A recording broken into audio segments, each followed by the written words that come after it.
Hello and welcome back to my channel.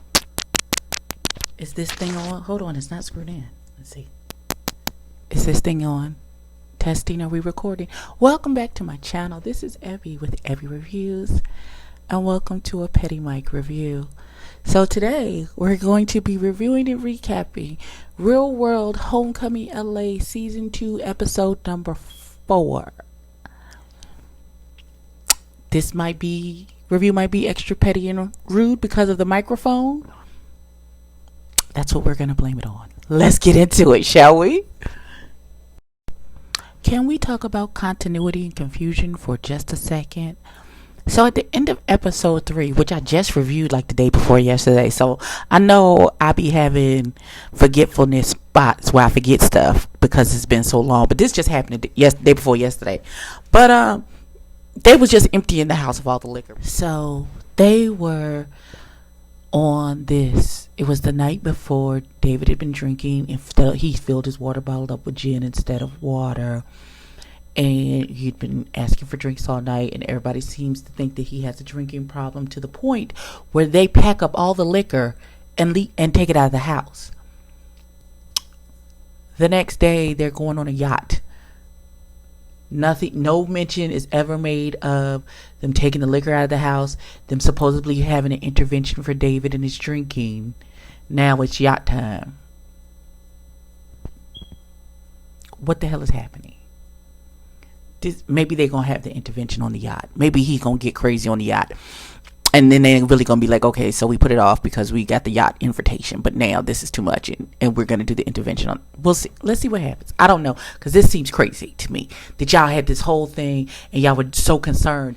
And now all of a sudden, it's like it never happened. Like nobody discussed that. We don't know what you're talking about.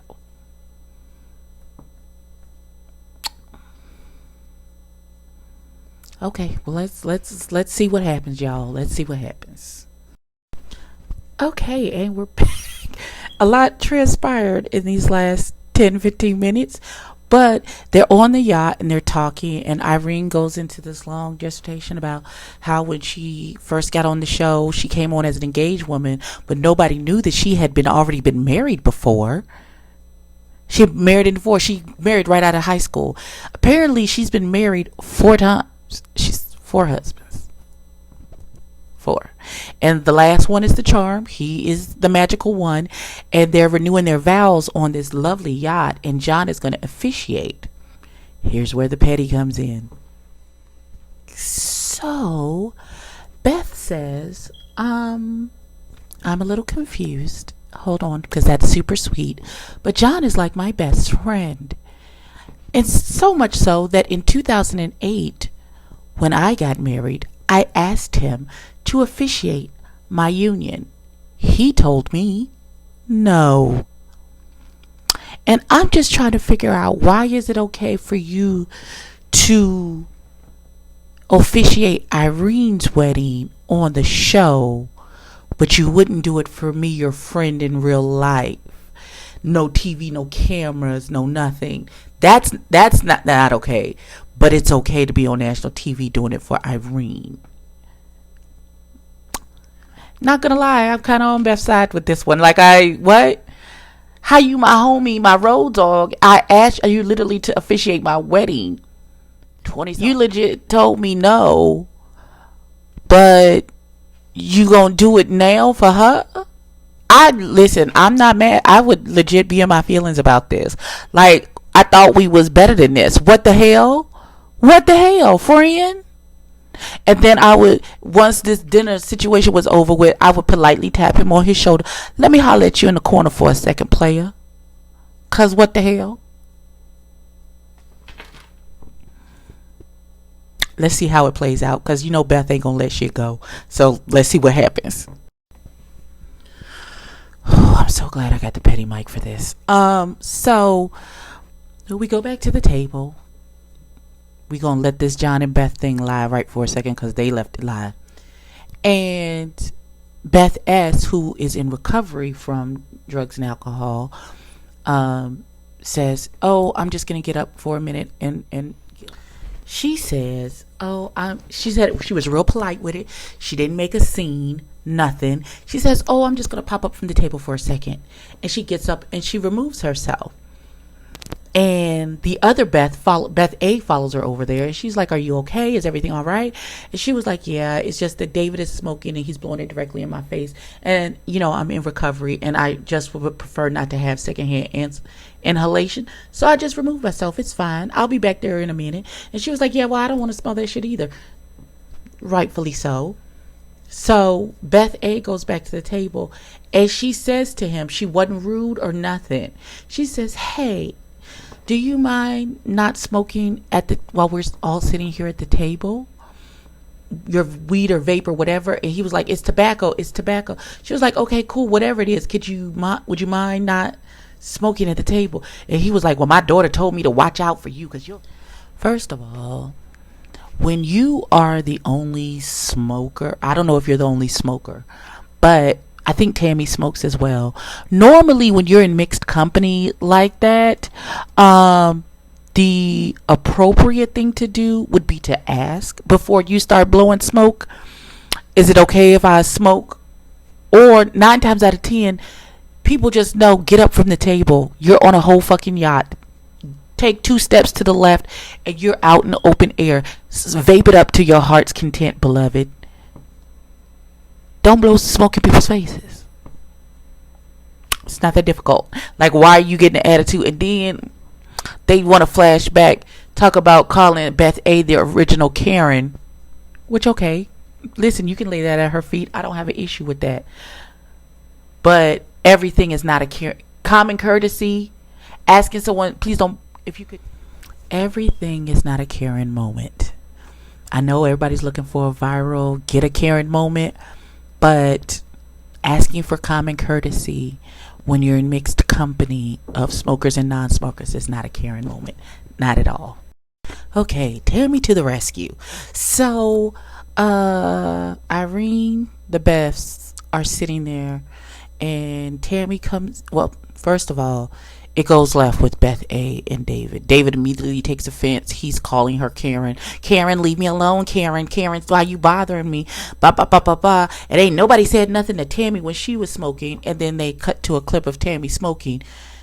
Beth is over here. Tammy is way over at the table. And her face is turned away from Beth. So smoke is not blowing in her direction.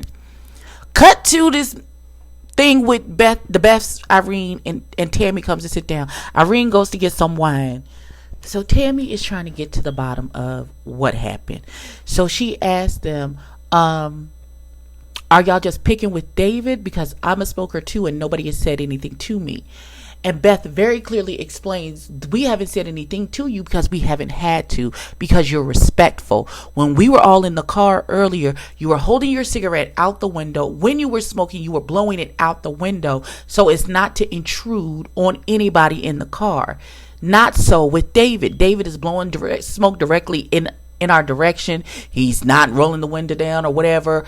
Whatever he's doing the opposite of what someone who is the only smoker in the vicinity would naturally do.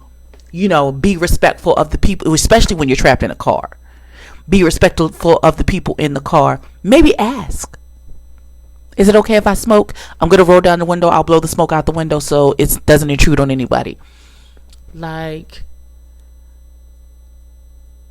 And it seems like when Beth says, well, it feels like every time it's me saying something, then it escalates to a whole different thing so I'm not allowed to say anything to anybody. I just got to shut up and take whatever it is.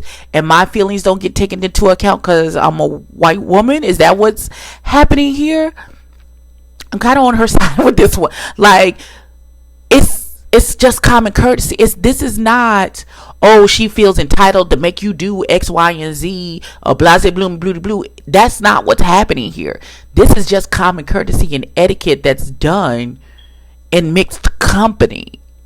So now that Tammy has had a conversation with the Beth S and A, and Miss Beth S explained about her 34 years of recovery, and she doesn't know what David is smoking, but her drug of choice was marijuana, and she just doesn't She's like, my way of dealing with the situation is I just quietly got up and walked away.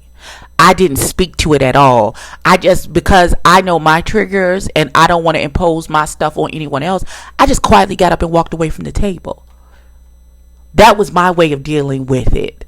But Beth is like, if you could just, she's just asking for a little consideration. That's it.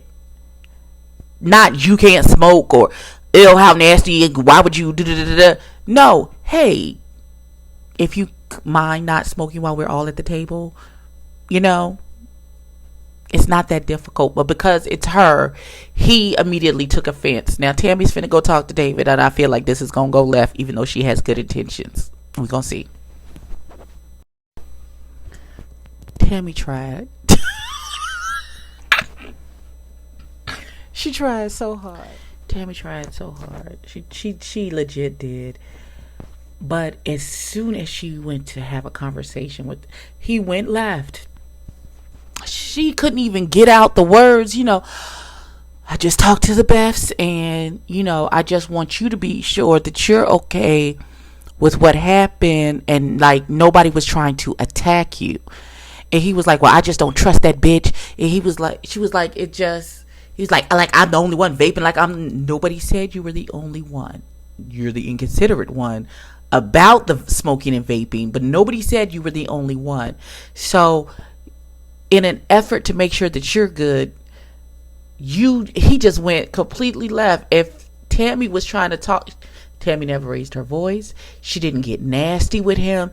Nothing. He was like, get your married ass away from me. And like, he was like, I'm on a boat with a bunch of fucking married women. Like, I don't understand what all of, like, man's is like, he's for real out here, like, tripping over nothing. Nobody was mad with him. There was no argument to be had. She was literally coming to reassure him that you are good, and that, you know, it wasn't coming from a malicious place, and nobody was trying to maliciously. But he can't receive anything at this point. It feels like he can't receive anything from anybody and it not be a problem. So I don't know. And Tammy's like, well, how are you going to interact with us? How are we supposed to talk stuff out?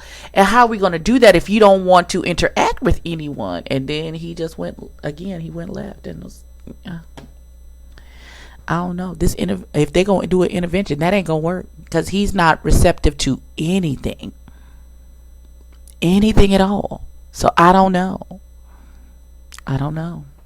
Okay, so they do this little confessionals on the boat. And so David is like, oh, she's targeted me. She done put a target on my back. My philosophy is don't start none, won't be none. Asking you to be considerate of others at the dinner table is not coming for you, beloved. See, all of this stems back from when back in 1990, whatever it was. And he still hasn't released it and let it go, because that girl could say black and she was going to be like, why you talking about me, bitch? See, this is why I don't trust you. What?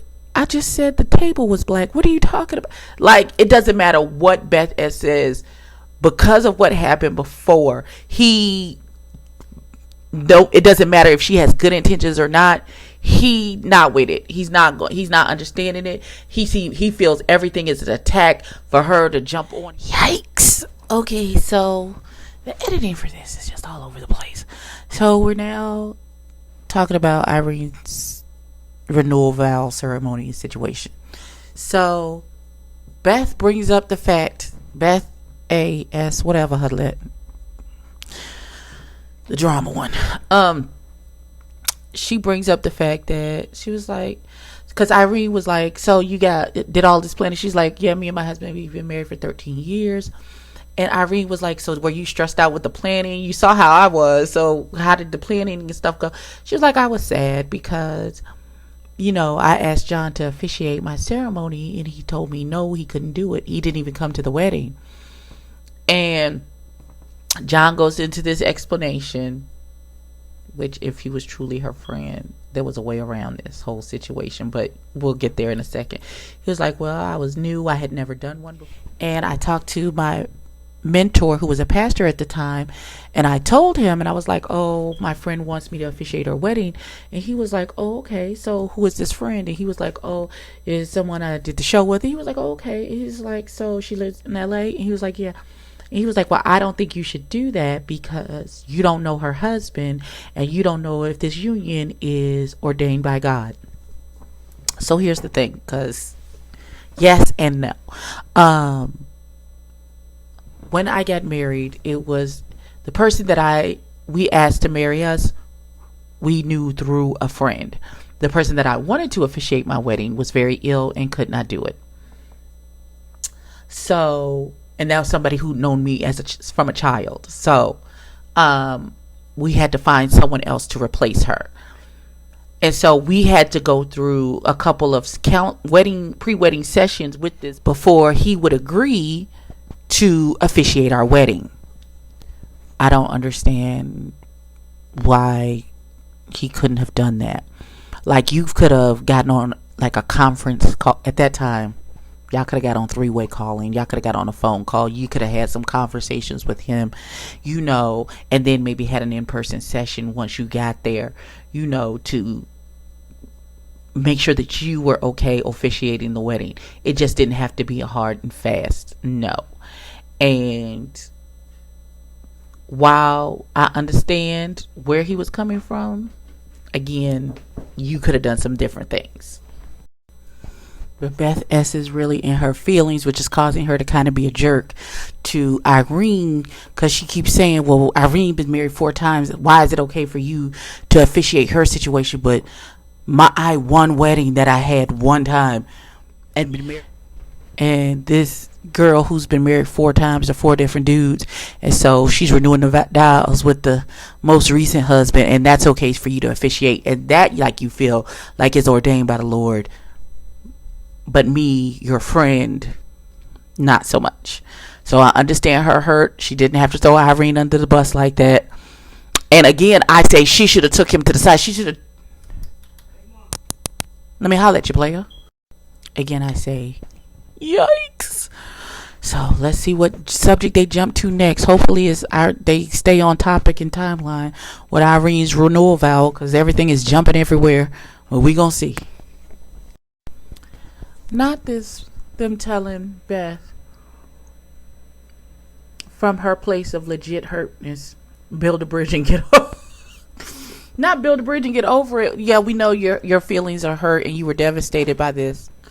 Like, we understand that you were hurt and that this was one of the stable men of your life. Your dad wasn't there, and you really thought your friend would have your back and be there for you.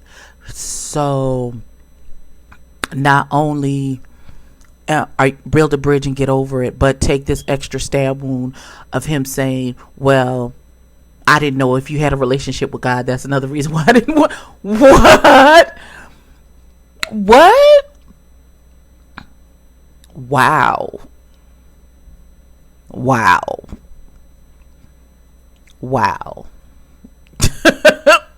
Couldn't have been me, because it would have been a wrap for me. Thanks. Okay, so I'm going to participate in whatever this boat shit is, and then I'm going to get into a vehicle, drive back to this house, pack my shit up, and then I'm going home, because the fuck. This is, no. Absolutely. Okay, so Irene failed, blah, blah, blah. Moving on, because that's not the important part.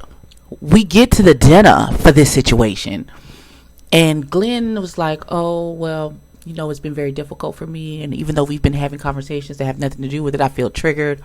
The last person, she wasn't legally my wife, but we were together. She died. He's not. And Tammy was like, how long? And Beth was like, how long has it been? And he was like, 2 years. Tammy was like, oh, what, did she get sick? Did she have an illness? And he was like, you could say that. I want to say maybe she had some mental health issues and committed suicide. That's from how he's phrasing it, and some things that Beth S has said. That's what it sounds like has happened, which is absolutely horrible. And our condolences and love, sending love and light to Glenn and his loss. Listen. Okay, so we got a little more clarity. So Tammy has a conversation with David, and he's calmed down. Maybe he's not as inebriated. so he's able to kind of hear some things. And it's just a sticking point with Beth. He's like, my track record is just not good with her. And the thing, so even if she's not coming at him maliciously or picking at him, she could say, like I said, she could say the sky's blue, and he would think it's an attack on him because of their history. So I don't know how or if they're going to be able to resolve it. They're at a place of peace at the end of this episode, but they're both talking and neither one of them is really listening to each other. So I don't know how they're ever going to come to a meeting of the minds, because they're having a conversation, but they're only listening. They're not hearing each other. They're only listening so they can respond whatever their point is and not listening to what the other person. Because Beth is not hearing. It doesn't matter what you say because of our history. Whatever you do, it feels like an attack.